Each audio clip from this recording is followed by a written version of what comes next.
Good morning, everybody. Happy Sunday.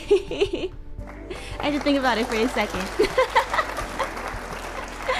Good morning, guys. Sorry for the late start. I was like, I don't have any more coffee pots. I use like the little an espresso machine, and you know, since I started working, I only needed to get coffee pots like, I don't know, like maybe like once every 6 months. And I finally ran out. I don't know when's the last time I bought it, and I had to make myself some tea instead, which I think is kind of fitting because we're in the cafe, right? Let me actually put this. Isn't this cute? These are the coasters. I have like a whole set, but one of them broke and the other one's like kind of stained and I don't really know how to clean it. I got these at Anime NYC. Reen, yes, it's been a while, hasn't it? 3 years. Has it really been that long? Has it really been that long? Was it from when I first started on YouTube, or have you been following me on the Twitch days? If it was YouTube, then that hasn't really been 3 years on YouTube. So I feel like 3 years ago feels like when I was streaming on Twitch. This is the start. That's crazy. Well, it's great to see you again. Thank you for stopping by. I hope that you see a lot of improvements in the way that I stream.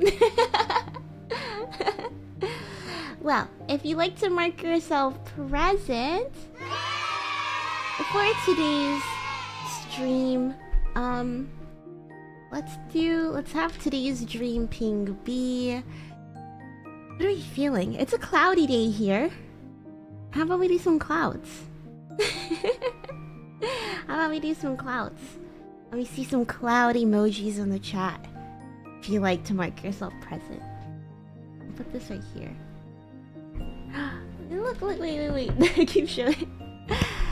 She has a teapot, and I'm putting my teapot on the teapot coaster.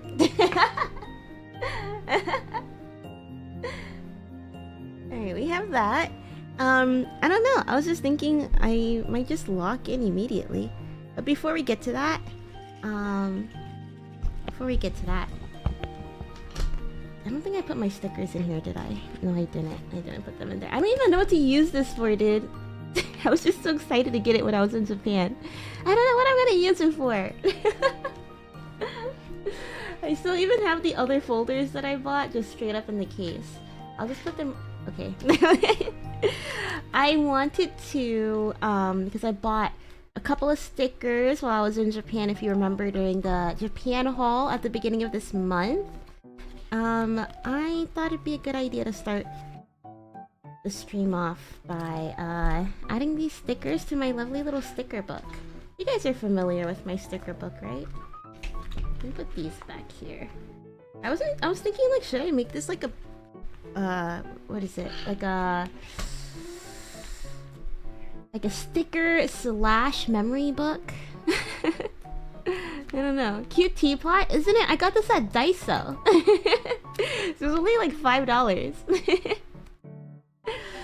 Alright, let me give you guys a quick little tour of my sticker book.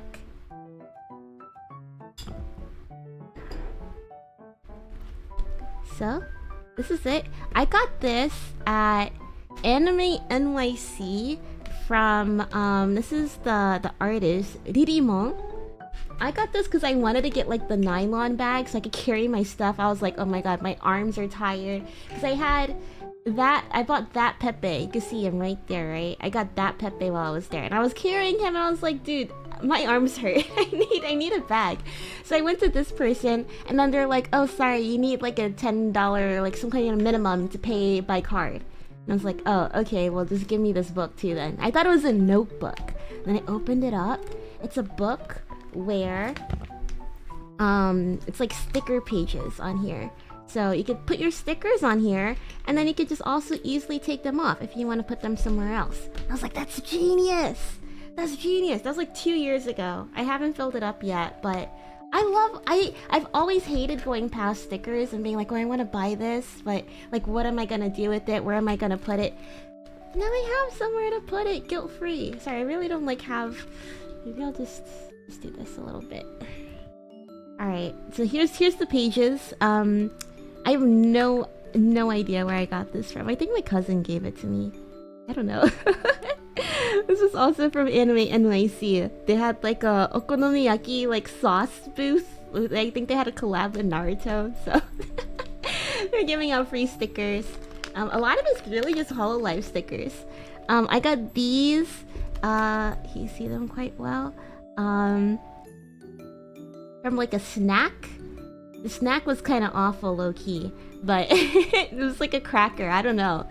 And they came with like mystery Hololive stickers. That was in Japan. I don't know where I got this one from. I think like my local smoke shop gave it to me. I don't know, when they like grand opening or something when I bought a lighter. I don't know. But yeah, Shiori and Gura smoking that blunt, man. This one's fun. This one's my favorite page. Manager-kun got this for me. And then I got this one. This guy, he was like cosplaying at Off-Guy as Marin. And he had like a whole treasure chest. And if you ask for his picture, like ask for something from the treasure chest, you get a mystery sticker. My mystery sticker was Belly. So this one's my favorite page. I want to get like more stickers like this, so that way I could decorate the rest of them like this. Everything else is just kind of like random, you know? I kind of want to have like, I don't know. Like I think this is like a good way to decorate your sticker book. Everything else is just kind of haphazardly put onto here. These are all random. Of course we have the UOO from Lina's Lore. And then we have the Yoru no Machi sticker. Let's see. Got like some restaurant stickers or like snack stickers that I got before. I got this one last time I was in Japan. Honestly, I don't think I should have taken this one. It's literally just an ad of Pokemon Go. I was like, oh, it's still popular there. And then I wanted to get like, when I went to Broadway like a week or two ago, I was thinking like, oh, when I stand at the stage door, I should have them sign this. This is like label paper that I got from work.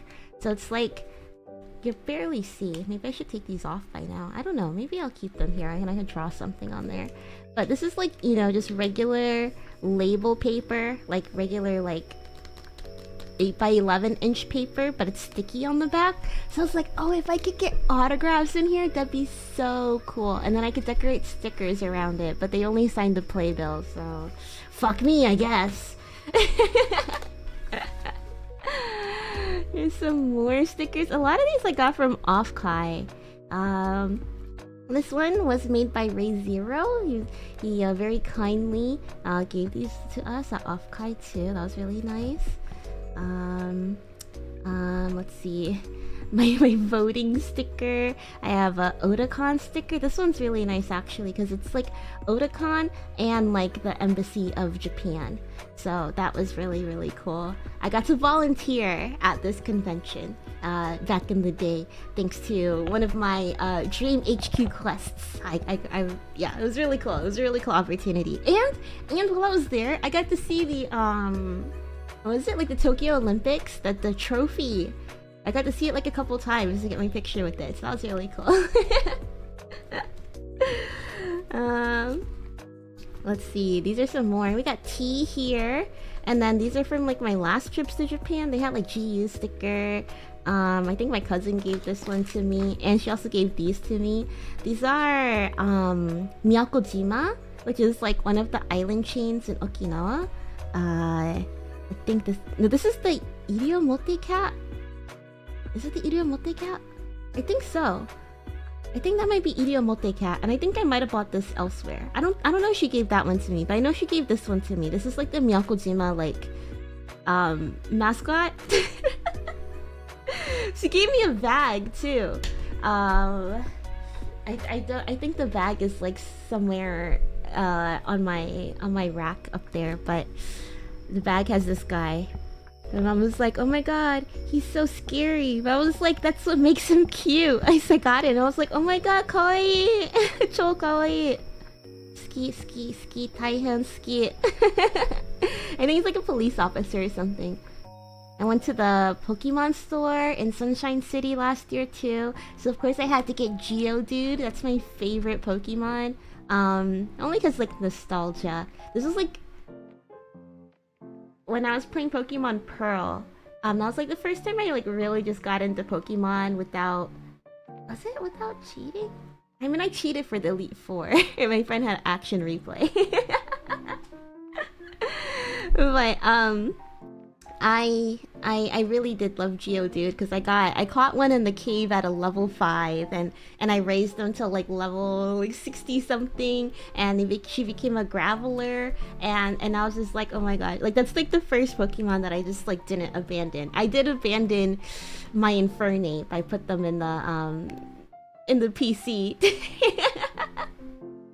But Geodude, his name was Gordy, and I named him after the janitor from Ned's Declassified. I don't know why. Welcome everybody, welcome! Mara, welcome! Oh yeah, memory card! Welcome. Sorry, I got so into talking about my stickers. Once we get to the blank pages, that's where we're gonna put them down. I'll show you guys the new ones that I'm gonna add. Memory card, hello, good morning! Mara, good morning! Montier, hello! This randomly popped up on my homepage. Hello, welcome! Thanks for stopping by. We'll get to work soon. I like to yap a little bit before, you know, I start working. Procrastination. And I think a lot of these are just stuff that I got from friends at Offkai. A lot of these stickers. This one, I think I probably got from like some kind of snack in Japan. I don't know. I don't even remember what. Oh, these ones I did get. This one's from Anime NYC. Enreco sticker. They're giving these away. But I noticed, like, the lady, she had, like, a whole stack of them, and she wasn't, like, gonna give it to me. She was, like, only giving it out to dudes. So I had to go up to her. I was like, can I have one? Maybe she didn't expect me to be into it. I don't know. And then I got these from Omocat, too. You know what's funny? I actually have an Omocat sweatshirt from 2014, I think. This was like way before Omori or anything came out. I actually remember when Omocat said that they were working on Omori, and I was like, wow, I really hope that this works out for them. Like, that's such a cool thing to like be making your own game, and it's like a cool classic, which is so cool. I just remember Omocat from like 2014 being like, oh wow, this is like cool, like anime like designs. But yeah, there was like one that I specifically wanted, but I got another one instead, like a girl, like half of the face is a skull and the other half is not a skull. It's like anime, and I think it's pretty cool. It's like pretty subtle, subtle weave clothes.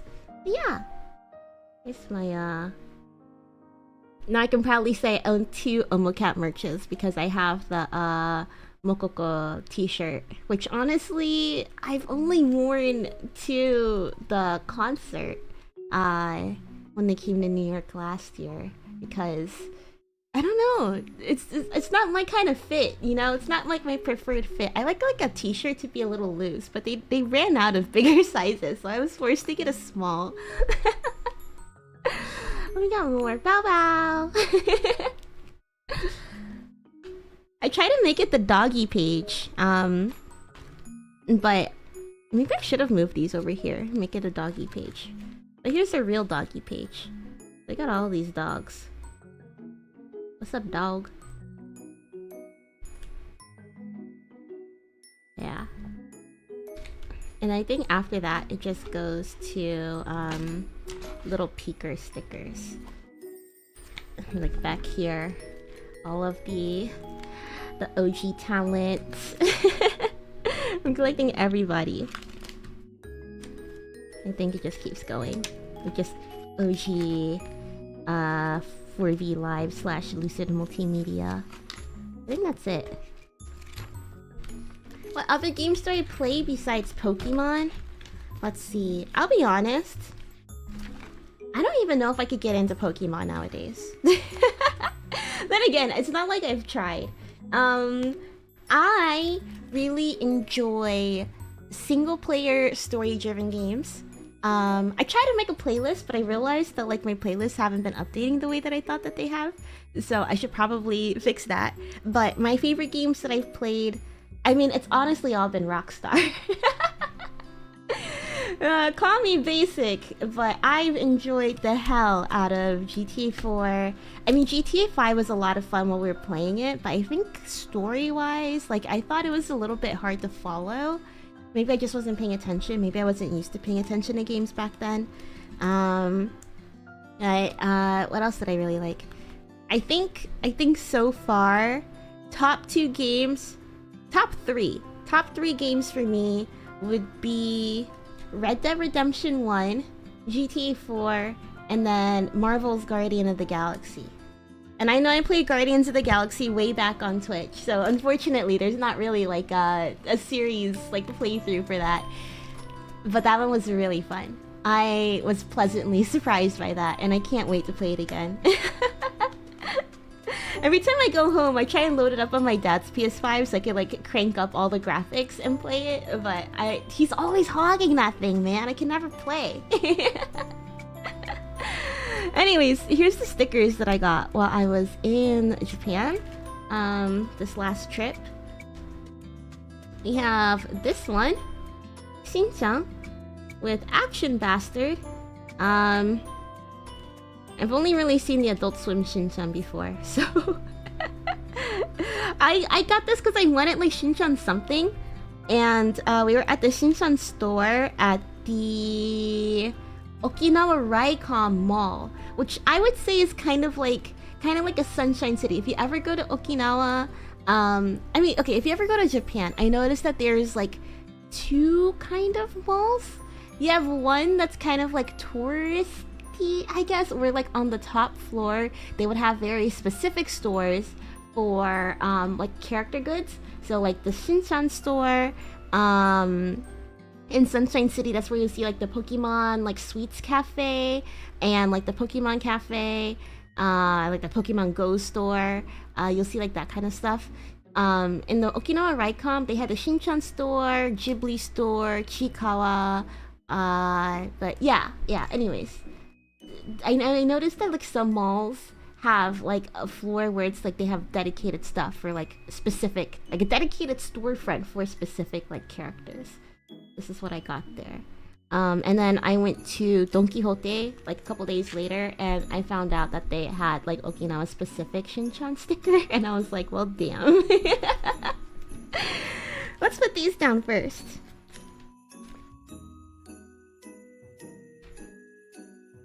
I think I should put these... I'm gonna put them closer to the front. Dude, I kind of regret it. This Pokemon Go one sucks.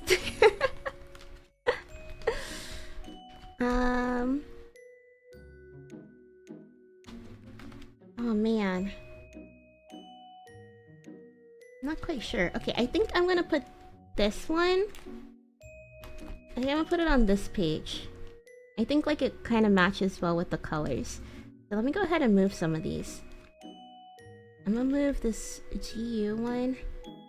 Man, wait, let me like unplug my keyboard so I have a little bit more room.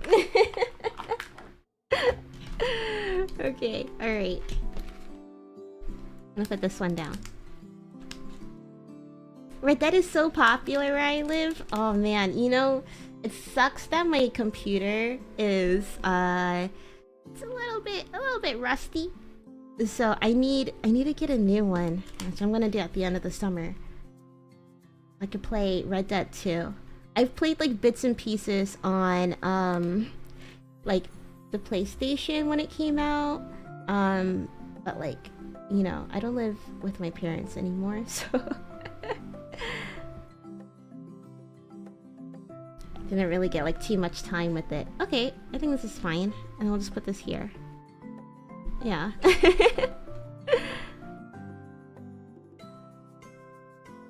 I'm dying to play the second one. Every time I go home, I do try and play like the online one. Just so I can like take in the graphics. Last time I went home for Christmas, I was on my dad's online account and playing I wasn't even like playing, I was just going on the map because it was like right after I finished playing. Was I done playing it? I think I was like close to the end, or I might have been done. I don't remember, but it was like last time that I went home and I was playing Red Dead 2 and I don't know, man. It was just crazy to see. Oh, I thought my keyboard was gonna fall off my chair. It was just crazy to see like McFarlane's Ranch and like was it Blackwater and like all the towns that you've been to in like high definition. Oh my gosh. And then especially like online, you could go see Bonnie. So I went to go see her and I was like, oh, it's so nice to see her again. Oh man. I don't know how I can handle playing Red Dead 2. I'm getting like not choked up, but like just like really like happy, like kind of nostalgic thinking about like all the characters from the first one. Okay, here we go. It's kind of uneven, but it's fine. We can move these around. But I like the colors over here, so I think I might make this a colorful page. I want to be more intentional with like how I put down the stickers. I'm just kind of filling it up as it goes. Okay, I know we have the other Shinchan one, but I'm gonna put that away for now. Because I got these two as well. I think I got these at Animate. So we'll just put these somewhere. And I feel like we're kind of like in the Holo library. I'm gonna put them right here. Right here, right after the doggy page.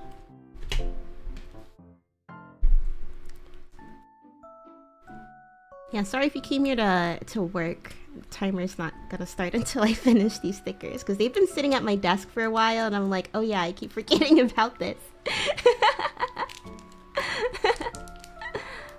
I want to go to Japan so bad. It's a really far place to go to. I do agree with that. The flight, when I was going there, my flight was awful. I at least, like, I have the luxury of, you know, my family being from Okinawa. Which is like, I know Okinawans would probably be like, okay, some Okinawans would probably be like, oh, you know, we're different from like Japan. And I agree, you know, it is quite different. Whenever I do go to the mainland, it's like, whoa, culture shock, it's crazy.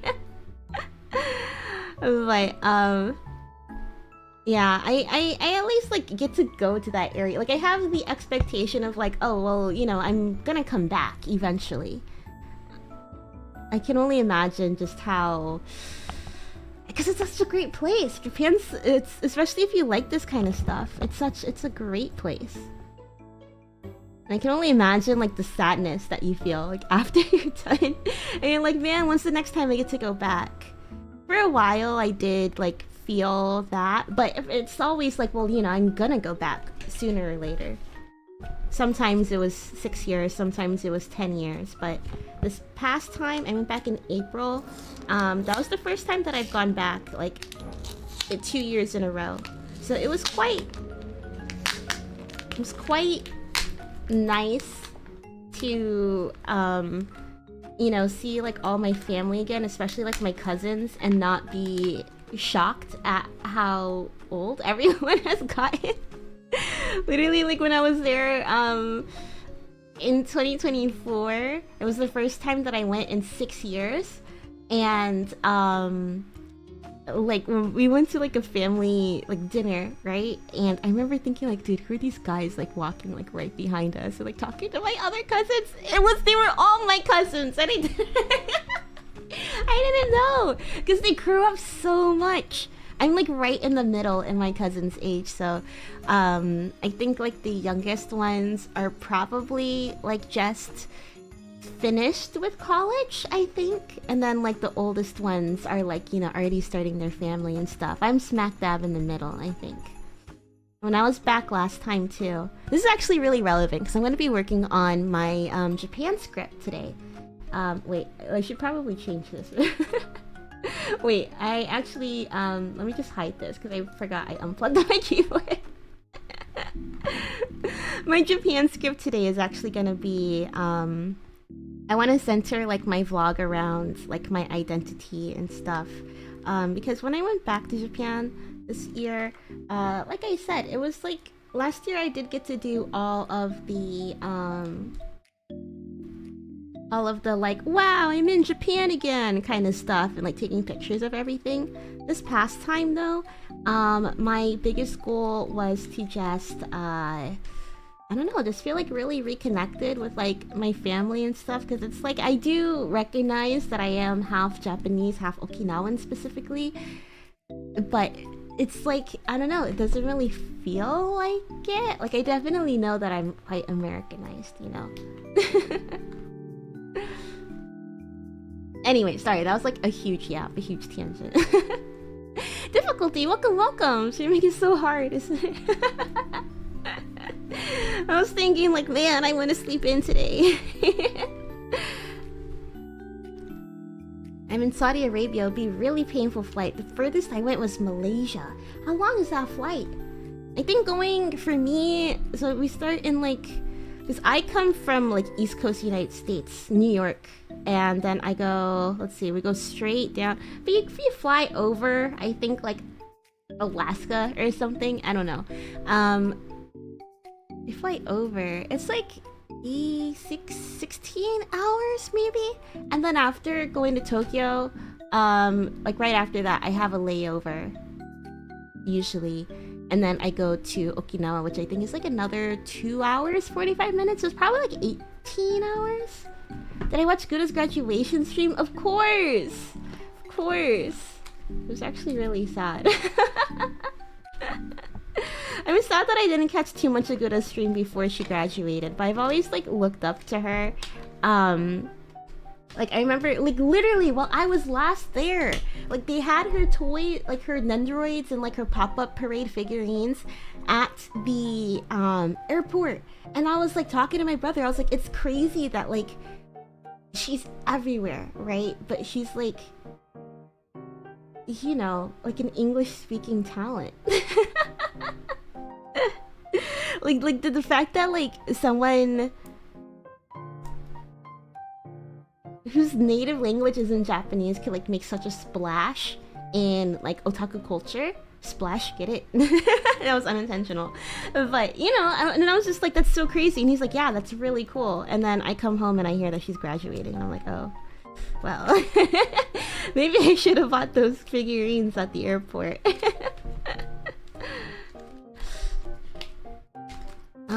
Let's see, where should I put my Okinawa stickers?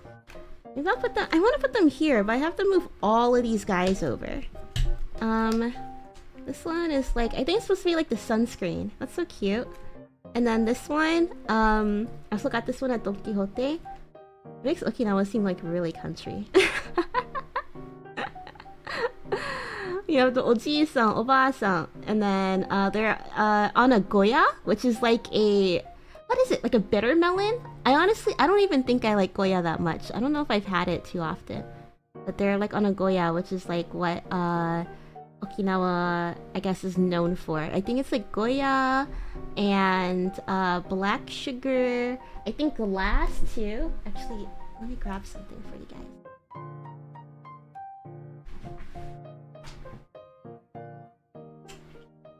I have it. Oh no. Oh no, no. Oh yes, I have. I do have it. Sorry, my shorts are really short, so if I were standing over there. And this is some of the Okinawa glass. I've had these for a while, but I honestly don't know what to do with these. Do you see it? Probably not.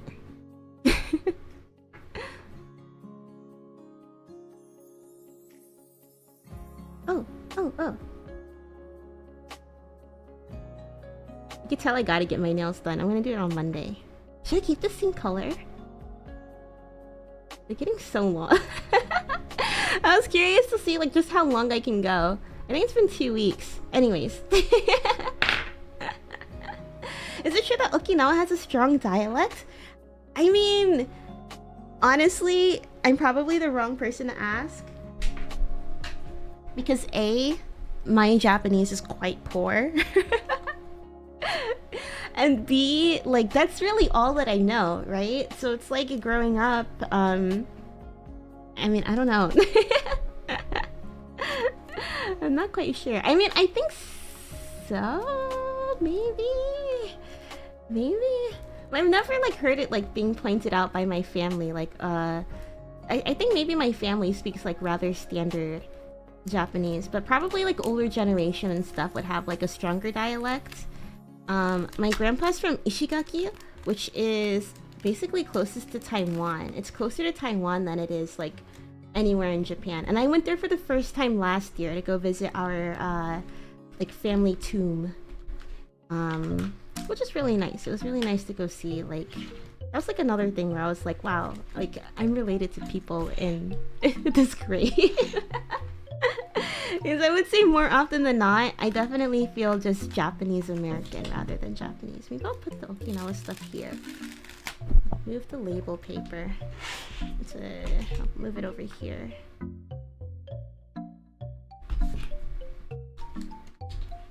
But I know, like, one thing that I was surprised to find out wasn't like standard Japanese, which I guess makes sense. My mom would always be like for example, like, oh, you didn't clean your room and we got people coming over. Ah, hasamio. And what does hasamio even mean? I don't even know. She'll use it when she's like frustrated. Okay, I'm gonna put it on this page. I think I'll just do it like this. Like that, yeah. Let's see. I think I could break out a little bit of Okinawan. So, like, if you go to Japan, right?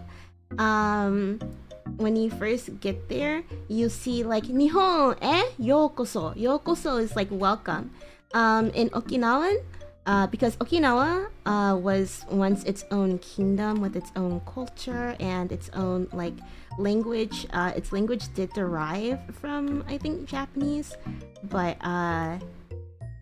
you know, they had like a lot of differences too. So for example, instead of saying yokoso, you'll say mensore. So if you go to like the Naha airport and when you first land, it will definitely say mensore. You can see here they're playing the sanshin.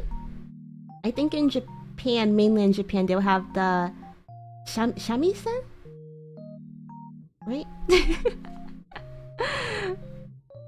But in Okinawa, I believe we have the sanshin, which has 3 strings, and I think it's like quite close to. Actually, I don't know. I'm talking out my ass, but yeah, Okinawa, dude, I cannot get this off. Okinawa was like, I went to the museum, the prefectural museum last time, and I got to learn a lot about like early Okinawan history. They actually took a lot of pride in being sort of like the gateway between China, Korea, and Japan. They were like, yo guys, you should come here and trade with us. Like, you guys are more than welcome. Come here, trade with us, chill out for a bit, let's hang out. And I think this could be our biggest strength. So Okinawa did have very, very, very friendly relations with China back in the day. And here, this is actually Shurijo. It's burnt down now, but I did get to see it a couple times before it burnt down, and I think it burnt down in like, what, 2019? They're rebuilding it. It should open next year though.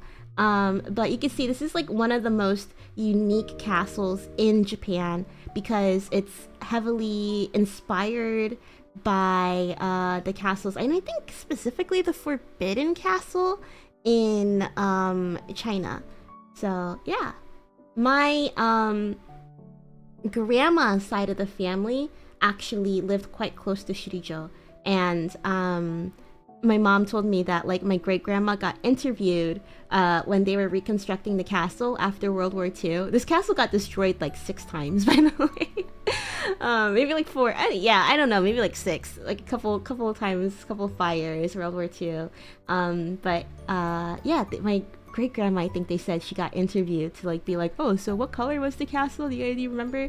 So that way they can reconstruct it rather nicely. But I think they said that it was like more of a orangish red than how bright red that it is now. I'm kind of curious to see how it's gonna look when they rebuild it for sure. It's reopening next year. If you go to the museum between now and before it reopens, you get to see them actually working on it, which this is what this ticket is for. We went to go visit. Alright, last sticker, last sticker. Yes, and in the anime it was said that the strings are made from cat intestines. Oh, I've never heard that one before. I know my brother said that he did like a music project on the sun scene. He didn't tell me that. I know that the like you could get it. Oh, you probably can't really see it, but like this part of the guitar, that part is made from like snake skin. In Okinawa, you have like a really popular poisonous snake called the habu. Here, I actually have so much stuff.